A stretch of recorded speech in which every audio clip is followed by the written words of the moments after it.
గురించి డిస్కస్ చేసుకుందాం. RBI July 2న operation twist ని షెడ్యూల్ చేయడం జరుగుతుందని మనం పేపర్లో ఆర్టికల్లో చూడొచ్చు. ఇది ఆర్బీఐ ప్రస్తుతం ఉన్న ఎకనామిక్ సిచ్యువేషన్ లో లిక్విడిటీని ఇంప్రూవ్ చేయడానికి, మనీ సప్లైని ఇంప్రూవ్ చేయడానికి చేస్తున్న చర్య. రైట్. సో ఈ కాంటెక్స్ట్ లో ఆపరేషన్ ట్విస్ట్ అంటే ఏంటి, అసలు ఎకనామీ మీద దీని వల్ల ఇంపాక్ట్ ఎలా ఉంటుంది, అండ్ ఛాలెంజెస్ ఏంటి ఈ పాలసీలో, వే ఫార్వర్డ్ ఏంటి, ఇవన్నీ కూడా మనం డిస్కస్ చేద్దాం. సో ఆపరేషన్ ట్విస్ట్ అనేది రెపో రేట్ ఆపరేషన్ లాగే మనీ సప్లైని కంట్రోల్ చేయడానికి ఆర్బీఐ చేతిలో ఉన్న ఇంకొక అస్త్రం అని మనం అనుకోవచ్చు. రైట్. సో ఈ ఆపరేషన్ ట్విస్ట్ లో ఏం జరుగుతుందంటే సైమల్టేనియస్ గా, అంటే ఒకేసారి లాంగ్ టర్మ్ గవర్నమెంట్ సెక్యూరిటీస్ ని వెనక్కి తీసుకోవడం, షార్ట్ టర్మ్ గవర్నమెంట్ సెక్యూరిటీస్ ని మార్కెట్ లోకి వదలడం జరుగుతుంది. రైట్. ఈ రెండు కూడా సైమల్టేనియస్ గా అవుతున్నాయి. అయితే గవర్నమెంట్ సెక్యూరిటీ అనేది ఏంటో మనం ముందు చూసినట్లయితే పబ్లిక్ ఆర్ మార్కెట్ నుంచి మనీ రేజ్ చేయడానికి గవర్నమెంట్ దగ్గర ఉన్న ఒక ఇన్స్ట్రుమెంట్ అన్నమాట ఈ గవర్నమెంట్ సెక్యూరిటీ. సింపుల్ గా చెప్పాలంటే ఇది ఒక పేపర్ అనుకోవచ్చు. ఈ పేపర్ ని మార్కెట్ లో బ్యాంక్స్ కి ఇచ్చి గవర్నమెంట్ బ్యాంక్స్ నుంచి డబ్బులు తీసుకుంటుంది. 1 ఇయర్ తర్వాత, 2 ఇయర్స్ తర్వాత, 3 ఇయర్స్ తర్వాత ఆ పేపర్ ని మళ్ళీ వెనక్కి తీసుకుని మనీ ఏదైతే ఉందో ఇంట్రెస్ట్ తో సహా బ్యాంక్ కి తిరిగి ఇచ్చేస్తుంది. రైట్. ఒక డెప్ట్ ఇన్స్ట్రుమెంట్ అని అనుకోవచ్చు, మనం ఒక అప్పు విధానం అనుకోవచ్చు ఇది గవర్నమెంట్ సెక్యూరిటీ అనేది. ఈ విధంగా గవర్నమెంట్ కి డబ్బులు వస్తున్నాయి మార్కెట్ నుంచి. ఇంకొకటి ఇది ఒక సేఫ్ ఇన్వెస్ట్మెంట్ కూడా అనమాట బ్యాంక్స్ కి. రైట్. ఎందుకంటే ఇంట్రెస్ట్ రేట్ తో తిరిగిస్తుంది గవర్నమెంట్ బ్యాంక్స్ కి. సో ఇది గవర్నమెంట్ సెక్యూరిటీ. అయితే ఓపెన్ మార్కెట్ ఆపరేషన్స్ అనే టర్మ్ ఏంటో మనం చూసినట్లయితే ఈ గవర్నమెంట్ సెక్యూరిటీస్ ని మార్కెట్ లో వదులుతున్నా లేదా మార్కెట్ నుంచి వెనక్కి తీసేసుకుంటున్నా ఈ ఆపరేషన్స్ అన్నిటిని కూడా ఓపెన్ మార్కెట్ ఆపరేషన్స్ అంటారనమాట. Purchasing are sale of government securities. ఇది గవర్నమెంట్ తరపున రిజర్వ్ బ్యాంక్ ఆఫ్ ఇండియా దీన్ని చేపడుతుంది, ఓపెన్ మార్కెట్ ఆపరేషన్. అయితే దీని ద్వారా ఆర్బీఐకి వచ్చేది ఏంటి అంటే మనీ సప్లైని కంట్రోల్ చేయొచ్చు. ఒక గవర్నమెంట్ సెక్యూరిటీని గవర్నమెంట్ మార్కెట్ లోకి వదులుతుందంటే ఆ పేపర్ అనేది మార్కెట్ లో పెట్టి డబ్బులు తీసుకుంటుంది. అంటే మార్కెట్ లో ఉన్న డబ్బుని గవర్నమెంట్ తీసేసుకుంటుంది. రైట్. అంటే మనీ సప్లైని తగ్గించేస్తుంది మార్కెట్ లో. రైట్. దీన్ని సెల్లింగ్ ఆఫ్ గవర్నమెంట్ సెక్యూరిటీస్ అంటారు. మరి పర్చేసింగ్ ఆఫ్ గవర్నమెంట్ సెక్యూరిటీ అంటే ఆ పేపర్ ని మార్కెట్ లో ఇచ్చింది కదా, దాన్ని మళ్ళీ వెనక్కి తీసేసుకుని ఇంట్రెస్ట్ రేట్ తో సహా తీసుకున్న డబ్బులు తిరిగి ఇచ్చేయడం. దీని ద్వారా తిరిగి ఇచ్చేస్తుంది కాబట్టి డబ్బులు మార్కెట్ లో మనీ సప్లై అనేది పెరుగుతుంది మళ్ళీ. రైట్. సో ఇలాగా purchasing and sale of government securities చేసి మనీ సప్లైని కంట్రోల్ చేస్తుంది ఆర్బీఐ మార్కెట్ లో. రైట్. సో ఇది ఓపెన్ మార్కెట్ ఆపరేషన్. అయితే ఆపరేషన్ ట్విస్ట్ కి వెళ్లే ముందు ప్రస్తుతం మన ఎకనామిక్ సినారియో చూసుకున్నట్లయితే ఇండియాలో 2 మేజర్ ప్రాబ్లమ్స్ ఉన్నాయి. ఇన్వెస్ట్మెంట్స్ పెరగట్లే, కన్జంప్షన్ డిమాండ్ పెరగట్లే, అనుకున్నంత ఎక్స్పెక్టెడ్ రేట్స్ లో పెరగట్లే. దీనివల్ల ఎకనామిక్ స్లో డౌన్ అవుతుంది ఇండియా. సో ఇన్వెస్ట్మెంట్స్ పెంచాలన్నా, కన్జంప్షన్ డిమాండ్ పెంచాలన్నా ఒక ఇంపార్టెంట్ ఫ్యాక్టర్ ఏదైనా ఉంది అంటే అది money supply. Money supply abundant గా ఉంటేనే, మనీ సప్లై ఎంత కావాలో అంత మనీ మార్కెట్ లో ఉంటేనే జనాలు డిమాండ్ అనేది పెరుగుతుంది, జనాలు ఎక్కువ ఖర్చు పెట్టడం అనేది జరుగుతుంది, జనాలు లోన్స్ తీసుకుని ఖర్చు పెట్టడం అనేది ఉంటుంది. అలాగే ఇండస్ట్రీస్ కూడా ఇన్వెస్ట్మెంట్స్ కోసం లోన్స్ తీసుకోవడం లాంటివి ఉంటాయి బ్యాంక్స్ నుంచి. బ్యాంకులు కూడా యాక్టివ్ గా ఇండివిజువల్స్ కి, ఇండస్ట్రీస్ కి లోన్స్ ఇస్తాయి. సో ఈ ఎకనామిక్ యాక్టివిటీస్ అన్ని పెంచాలంటే మనీ సప్లై అనేది డెఫినెట్ గా మార్కెట్ లో ఉండాలి. రైట్. అయితే మరి ఈ మనీ సప్లైని పెంచడానికి రెపో రేట్ ఆపరేషన్స్ చేస్తున్నా మనీ సప్లై ఎందుకు పెరగట్లేదు అంటే ఇక్కడ ఒక చిన్న ఫ్లా ఉంది. ఏంటంటే బ్యాంక్స్ లోన్స్ అనేవి ఇండివిజువల్స్ కి, ఇండస్ట్రీస్ కి ఇవ్వట్లే. రైట్. వీళ్ళకి ఇవ్వకుండా గవర్నమెంట్ సెక్యూరిటీస్ లోనే ఎక్కువగా ఇన్వెస్ట్ చేస్తున్నాయి.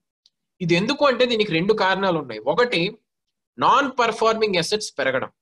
ఇండివిజువల్స్ కి, ఇండస్ట్రీస్ కి ఒకప్పుడు బ్యాంక్స్ లోన్స్ బాగా ఎక్కువగా ఇవ్వడం వల్లే ఇప్పుడు నాన్ పర్ఫార్మింగ్ అసెట్స్ అనేవి పెరిగిపోయాయి బ్యాంక్స్ కి. సో బ్యాంక్స్ కూడా వాటిని ప్రాఫిట్స్ దృష్టిలో పెట్టుకుని ఇండివిజువల్స్ కంటే కూడా గవర్నమెంట్ దగ్గరే వాళ్ళ మనీని ఇన్వెస్ట్ చేయడానికి చూస్తున్నాయి. And second reason, government securities అంటే ఒక భరోసా. గవర్నమెంట్ ఎప్పటికైనా సరే మనీ తిరిగి బ్యాంక్స్ కి ఇచ్చేస్తుంది. రైట్. ఆ పేపర్ వెనక్కి తీసుకుని మనీ అనేది డెఫినెట్ గా బ్యాంక్స్ కి ఇచ్చేస్తుంది. సో అష్యూర్డ్ అనమాట. ఇన్వెస్ట్మెంట్స్ అనేవి పక్కాగా మళ్ళీ బ్యాంకులకి వాటి డబ్బులు వెనక్కి వచ్చేస్తాయి. సో ఒక సేఫ్ ఇన్వెస్ట్మెంట్ కాబట్టి బ్యాంక్స్ గవర్నమెంట్ సెక్యూరిటీస్ లో ఇన్వెస్ట్ చేస్తున్నాయి. అందులో కూడా లాంగ్ టర్మ్ గవర్నమెంట్ సెక్యూరిటీస్ లో ఇన్వెస్ట్ చేస్తాయి. అంటే 5 years 10 years కి సాలిడ్ గా మనీ అంతా కూడా గవర్నమెంట్ సెక్యూరిటీస్ లోనే ఉంచేస్తాయి. దీనివల్ల మార్కెట్ లో మనీ సప్లై అనేది ఉండట్లేదు, రైట్?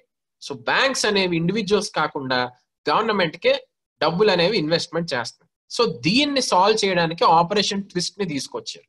ఇందులో ఏం చేస్తున్నారంటే లాంగ్ టర్మ్ గవర్నమెంట్ సెక్యూరిటీస్ ఏవైతే ఉన్నాయో అవన్నీ కూడా వెనక్కి తీసేసుకుంటుంది గవర్నమెంట్ మార్కెట్ నుంచి. అంటే లాంగ్ టర్మ్ గవర్నమెంట్ సెక్యూరిటీస్ ఏవైతే బ్యాంకులకి ఇచ్చిందో అవన్నీ వెనక్కి తీసేసుకుని ఇంట్రెస్ట్ రేట్ తో డబ్బులు బ్యాంకులకి తిరిగి ఇచ్చేస్తుంది. దీని ద్వారా బ్యాంకులకి గవర్నమెంట్ సెక్యూరిటీస్ లేకుండా పోతున్నాయి. గవర్నమెంట్ సెక్యూరిటీస్ లేవు కాబట్టి సేఫ్ ఇన్వెస్ట్మెంట్ లేదు కాబట్టి బ్యాంక్స్ ఇప్పుడు ఫోర్స్డ్ గా మార్కెట్ లో లెండ్ చేయాల్సిన పరిస్థితిని క్రియేట్ చేస్తున్నారు, రైట్? సో బ్యాంక్స్ ని స్లోగా మార్కెట్ లో లోన్లు పెంచేలాగా పుష్ చేస్తున్నారు, రైట్? గవర్నమెంట్ సెక్యూరిటీస్ వెనక్కి తీసేసుకుందంటే గవర్నమెంట్ సెక్యూరిటీస్ లేనట్టే. కాబట్టి బ్యాంక్స్ దాని దగ్గర ఉన్న డబ్బుతో ప్రాఫిట్ చేసుకోవాలి కాబట్టి ఇండివిజువల్స్ కి ఇండస్ట్రీస్ కి లోన్లు ఇవ్వడం స్టార్ట్ చేస్తాయి, రైట్? ఈ ఉద్దేశంతో తీసుకొచ్చింది ఆపరేషన్ ట్విస్ట్. అయితే ఇందులో లాంగ్ టర్మ్ గవర్నమెంట్ సెక్యూరిటీస్ ని వెనక్కి తీసేసుకోవడమే కాకుండా షార్ట్ టర్మ్ గవర్నమెంట్ సెక్యూరిటీస్ ని మార్కెట్ లోకి వదులుతున్నారు, right? Short term government securities ని మార్కెట్ లోకి వదిలితే కొంచెం మనీ తక్కువ పీరియడ్ ఆఫ్ టైం కి మార్కెట్ నుంచి గవర్నమెంట్ తీసుకుంటుంది, రైట్? సో ఇందులో కొంత money long term government securities ని వెనక్కి తీసుకోవడంలో యూజ్ చేస్తుంది, రైట్? సో ఇది ఓవరాల్ గా లాంగ్ టర్మ్ గవర్నమెంట్ సెక్యూరిటీస్ ని వెనక్కి తీసుకుంటుంది, షార్ట్ టర్మ్ గవర్నమెంట్ సెక్యూరిటీస్ ని మార్కెట్ లోకి వదులుతుంది. ఇదే ఆపరేషన్ ట్విస్ట్. అయితే దీని ద్వారా బ్యాంక్స్ ఇండివిజువల్స్ కి ఇండస్ట్రీస్ కి లోన్స్ ఇస్తాయి కాబట్టి ఇన్వెస్ట్మెంట్స్ కన్జంప్షన్ డిమాండ్ తప్పనిసరిగా పెరిగే అవకాశాలు చాలా ఎక్కువ. ఈ ఉద్దేశంతో తీసుకొచ్చిందే operation twist, right? Money supply పెరిగిద్ది, లిక్విడిటీ కూడా డెఫినెట్ గా పెరిగిద్ది అన్న ఉద్దేశంతో తీసుకొచ్చారు. అయితే ఇక్కడ ఇంకొక ఛాలెంజ్ వచ్చి పడింది. ఈ లాజిక్ కి మనం డిస్కస్ చేసుకున్న లాజిక్ కి ఒక మేజర్ ఛాలెంజ్ వచ్చి పడింది. ఏంటంటే మార్కెట్ లో మనీ సప్లై ఉన్న బ్యాంకులు లోన్స్ ఇవ్వడానికి ఇలాగ మనం పుష్ చేసి ఒక సినారియో క్రియేట్ చేసిన జనాలు లోన్స్ తీసుకోవట్లే, కన్జంప్షన్ డిమాండ్ అనేది ఉండట్లేదు. లోన్లు తీసుకోవడానికి పబ్లిక్ ముందుకు రానప్పుడు ఎకనామిక్ యాక్టివిటీ పెరగడం కష్టం. అయితే ఈ సినారియో ఎందుకు వస్తుందో చూసినట్లయితే కొన్ని స్ట్రక్చరల్ ప్రాబ్లమ్స్ అనేవి ఉన్నాయి మన ఎకానమీలో, రైట్? కేవలం మనీ సప్లై డీల్ చేయలేని కొన్ని ప్రాబ్లమ్స్ ఉన్నాయి. అవి ఏంటంటే అన్ఎంప్లాయ్మెంట్ ప్రాబ్లం. సొసైటీలో అన్ఎంప్లాయ్మెంట్ ప్రాబ్లం నాడు ఒక ఇండివిజువల్ అన్ఎంప్లాయిడ్ అయితే, నిరుద్యోగి అయితే అతను బ్యాంక్ నుంచి లోన్స్ తీసుకుని కన్జంప్షన్ పెంచి ఎకనామిక్ యాక్టివిటీస్ పెంచుతాడని మనం ఎక్స్పెక్ట్ చేయకూడదు, right? And also agrarian distress. Agriculture మన జీడిపికి 15% కాంట్రిబ్యూట్ చేసినప్పటికీ 50% ఎంప్లాయ్మెంట్ అనేది అగ్రికల్చర్ లోనే ఉంది. అంటే 50% మంది లైవ్లీహుడ్స్, వాళ్ళ బతుకులు అగ్రికల్చర్ తో ముడిపడి ఉన్నాయి. సో అగ్రికల్చరల్ సెక్టర్ అనేది ప్రాబ్లమ్స్ ఫేస్ చేస్తుంది. దానివల్ల వీళ్ళ లైవ్లీహుడ్స్ అన్ని కూడా ప్రాబ్లమ్స్ ఫేస్ చేస్తాయి. థర్డ్ వచ్చేసి MSME problems. Micro small medium sector industries కూడా సరిగ్గా రాణించలేకపోతున్నాయి. ఇప్పుడు జిఎస్టి, డిమానిటైజేషన్, లాక్డౌన్ ఇలాగ కొన్ని షాక్స్ వల్ల ఎంఎస్ఎంఈ సెక్టర్స్ ఇంకా షాక్స్ నుంచి బయటికి తేరుకోలేకపోతున్నాయి. కాబట్టి ఇవి కూడా మళ్ళీ ఇప్పుడు కొత్తగా లోన్స్ తీసుకుని వాటి ప్రొడక్షన్ ని పెంచే కెపాసిటీ ఎంఎస్ఎంఈస్ కూడా అంతగా లేదు. అండ్ నాలుగోది migrant labourers crisis, right? Migrant labourers ఇప్పుడు సిటీస్ నుంచి విలేజెస్ కి తిరిగి వెళ్ళిపోయారు. వాళ్ళకి అక్కడ ఉపాధి లేదు, అన్ఎంప్లాయిడ్ గా ఉన్నారు. అలాంటి సిచ్యువేషన్ లో మనం మనీ సప్లై పెంచినప్పటికీ మార్కెట్ లో డిమాండ్ పెరిగే ఛాన్సెస్ అనేవి మనం చూడం. ఇదే ప్రస్తుతం ఇండియాలో జరుగుతున్న ఒక ప్రాబ్లం. అయితే మనం డిస్కస్ చేసుకున్న unemployment, agricultural distress, MSME sector crisis, migrant labourers crisis ఇవి ఆర్బీఐ అంత ఎఫెక్టివ్ గా ట్యాకిల్ చేయలేదు. ఆర్బీఐ కేవలం మనీని జనాల చేతుల్లో పెట్టగలదు, బ్యాంక్స్ కి తక్కువ ఇంట్రెస్ట్ రేట్ కి లోన్స్ ఇవ్వగలదు, మనీ సప్లై పెంచగలదు, లిక్విడిటీ పెంచగలదు. ఇవే చేయగలదు తప్ప ఈ ప్రాబ్లమ్స్ ని అంత ఎఫెక్టివ్ గా ట్యాకిల్ చేయలేదు. ఈ ప్రాబ్లమ్స్ ని ట్యాకిల్ చేయాలంటే ఆర్బీఐ తో పాటు గవర్నమెంట్ కూడా అవసరం. ఆర్బీఐ మనీతో చేసే పాలసీస్ అన్నిటిని మానిటరీ పాలసీస్ అంటారు. ఈ మానిటరీ పాలసీ ఆఫ్ ఆర్బీఐ ఎంత అవసరమో గవర్నమెంట్ ఫిస్కల్ పాలసీ కూడా అంతే అవసరం, రైట్? ఈ స్ట్రక్చరల్ ఇష్యూస్ అన్ని మనం డిస్కస్ చేసి సాల్వ్ చేయడానికి గవర్నమెంట్ ఫిస్కల్ పాలసీతో ముందుకు రావాలి. ఫిస్కల్ పాలసీ అంటే బడ్జెట్. అదొక ఎగ్జాంపుల్ అన్నమాట ఫిజికల్ పాలసీ. సో ఇలాంటి పాలసీస్ తో కొన్ని స్ట్రక్చరల్ ఇష్యూస్ ని సాల్వ్ చేస్తేనే, కొన్ని ఫండమెంటల్ ఫ్లాస్ ని సాల్వ్ చేస్తేనే ఎకానమీలో ఈ ప్రాబ్లమ్స్ అన్ని మనం సాల్వ్ చేయొచ్చు. అప్పుడే డిమాండ్ అనేది పెరుగుతుంది.